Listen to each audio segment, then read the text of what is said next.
Selamat datang di channel yang inspiratif dan informatif, menyajikan data dan fakta dengan menyandarkan Al-Quran dan Sunnah sebagai tolak ukur kebenaran secara kritis, adil, dan mencerahkan. Ini mirip Pak dengan orang musyrikin Quraisy dulu. Allah mengatakan apa? Wa idza qila lahum ittabi'u ma anzalallah qalu bal nattabi'u ma alfaina alaihi aba'ana. Apabila dikatakan kepada mereka, ikuti apa yang Allah turunkan, mereka berkata, kami lebih mengikuti apa yang kami temukan dari nenek moyang kami. Tuh lihat Pak, sama dengan ini. Ketika dikatakan ini syirik, apa kata mereka? Ini budaya kami dari turun temurun. Masya Allah. Apa bedanya kalau begitu Pak? Ini musibah. Jangan sampai budaya mengalahkan syariat.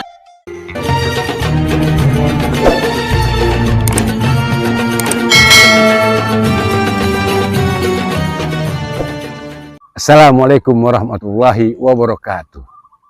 Saudaraku semanhat salaf, pernahkah kalian mendengar kisah cerita, bukan dongeng, yang seperti diucapkan oleh para habib itu kebanyakan dongeng, tapi ini kisah nyata, peristiwa perang Padri. Perang Padri itu adalah perang akidah, murni masalah agama. Tidak ada unsur politis, tidak ada unsur ekonom. Peristiwa perang Padri melawan kaum adat. Tahukah kalian kaum adat itu? Orang-orang yang menjadikan budaya tradisi dia sebagai keyakinan. Meskipun masyarakat secara keseluruhan sudah memeluk agama Islam, namun belum sepenuhnya mengamalkan ajarannya, bahkan malah banyak yang melanggarnya dengan alasan melestarikan adat tradisi. Perseteruan antara kaum Padri dengan kaum adat lebih dipicu dengan ada perbedaan kualitas keimanan mereka terhadap syariat Islam.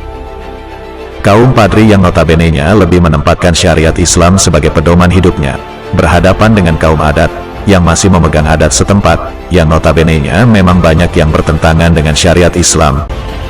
Seiring berjalannya waktu, kaum Padri dengan fundamentalisme serta puritanismenya dengan sendiri menghadapi perlawanan kaum adat, yang lebih condong mengadakan keselarasan antar syariat Islam dan tradisi adat setempat. Ini mirip Pak dengan orang musyrikin Quraisy dulu. Allah mengatakan apa? Wa idza qila lahum ittabi'u ma anzalallah qalu bal nattabi'u ma alfaina alaihi aba'ana. Apabila dikatakan kepada mereka, ikuti apa yang Allah turunkan, mereka berkata, kami lebih mengikuti apa yang kami temukan dari nenek moyang kami. Tuh lihat Pak, sama dengan ini. Ketika dikatakan ini syirik, apa kata mereka? Ini budaya kami dari turun temurun. Masya Allah. Apa bedanya kalau begitu Pak? Ini musibah. Jangan sampai budaya mengalahkan syariat. Kaum Padri yang digerakkan oleh Tuan Kunan Renceh adalah ulama-ulama salaf. Dakwanya dakwah tauhid, memberantas tahayul bid'ah khurafat. Udah ada perseteruan antara kaum-kaum Padri dan kaum adat. Jika hari ini, sekarang ini terjadi penghujatan, penghinaan dan fitnah kepada ulama-ulama salaf yang mereka sebut wahaboy. Itu hanya pengulangan sejarah. Pengulangan. Lebih kurang tahun 1800-an atau 200 tahun yang silam dari hari ini, itu udah ada di Minangkabau, Sumatera Barat. Betapa kentalnya masyarakat Minangkabau tentang adat tradisi para leluhurnya. Tapi di pihak lain, kaum Padri yang disebut kaum putih, berdasarkan rasa sayang, mengajak saudara-saudaranya untuk bertauhid, meninggalkan kepercayaan-kepercayaan budaya, animisme, tahayul dan khurafat. Tapi tetap saja mereka bertahan kokoh dengan keyakinan-keyakinannya yang benar-benar menyimpang dari petunjuk Allah, Al-Quran dan Sunnah Rasul. Itulah sebabnya terjadi perperangan, karena kaum Padri terus berdakwah dengan lemah lembut itu ini sebagainya, tapi tetap aja mereka itu membantah dengan keras, bahkan bersikap kasar.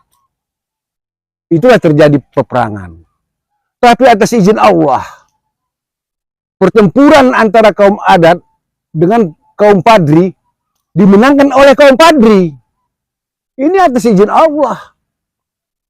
Kaum adat mencari bantuan, meminta perlindungan kepada Belanda-Belanda kafir laknatullah. Ya, kaum adat yang mengagung-agungkan leluhur dan nenek moyangnya itu mencari bantuan dan perlindungan kepada penjajah Belanda-Belanda kafir. Ini sejarah pengkhianatan kaum adat ini. Dan hari ini bila terjadi perseteruan itu wajar. Cuma kita tidak sampai perang fisik. Sebab apa? Sesama muslim itu bersaudara. Tapi terus sampaikan Quran, hadis. Quran, hadis. Memang orang-orang tokoh-tokoh tasawuf, tarekat, sufi nggak suka dengan dakwah para ulama poros Nabi.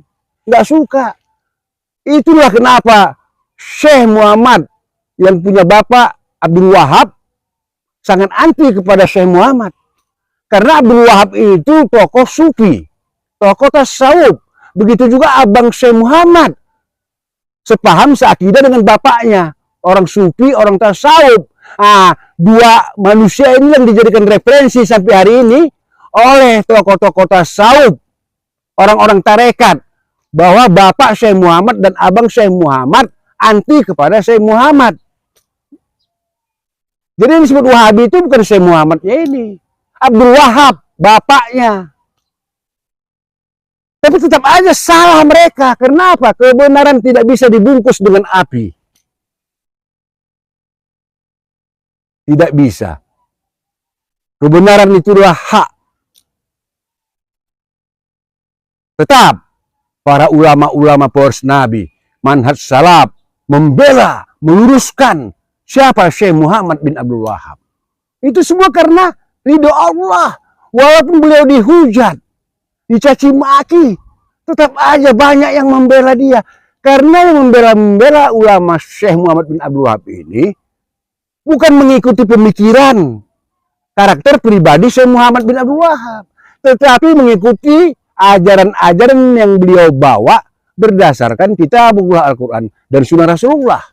Itu bukan pengikut Wahabi, bukan, enggak.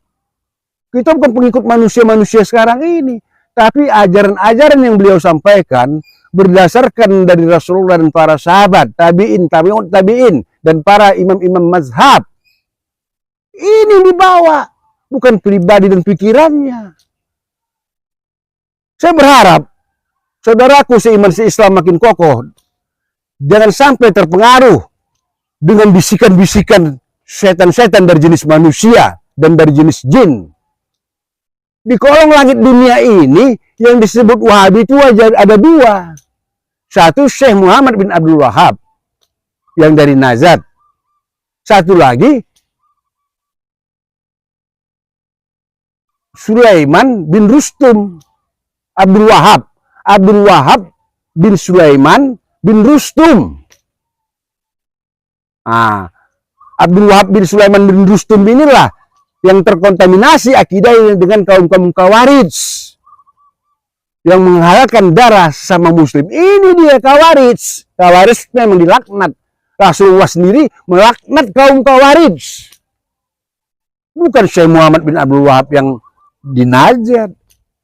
Bukan. Jelas. Ini semua harus diluruskan dengan ilmu pengetahuan.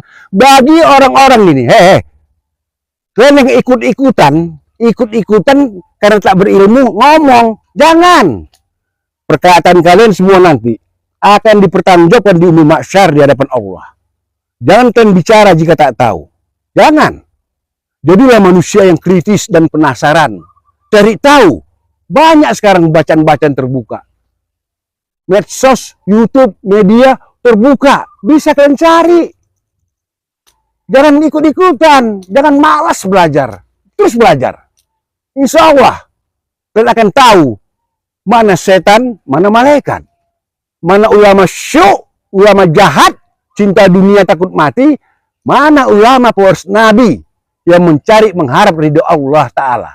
Itu akan kalian tahu setelah kalian berilmu. Jangan terpedaya dengan manusia Jangan terpedaya dengan manusia, apapun pangkatnya. Apapun pangkatnya, jangan terpedaya oleh dia. Mau dia pejabat, wali kota, gubernur, atau dia presiden sekalipun, kalau dia salah, jangan ikuti. Ikutilah petunjuk Allah dan Rasulnya, agar selamat di dunia, selamat di akhirat. Saya hanya sebatas menyampaikan. Ingat, wahai orang-orang yang belum berpengetahuan, kalian yang masih tertinggal ilmu pengetahuan, belajar. Komentar silakan, tapi komentarnya sehat. Komentarnya membangun. Jangan asal bunyi. Itu kan memperlihatkan kebodohan kalian ke depan publik. Saya di sini menyampaikan. Kalianlah yang menyimpulkan. Wassalamualaikum warahmatullahi wabarakatuh.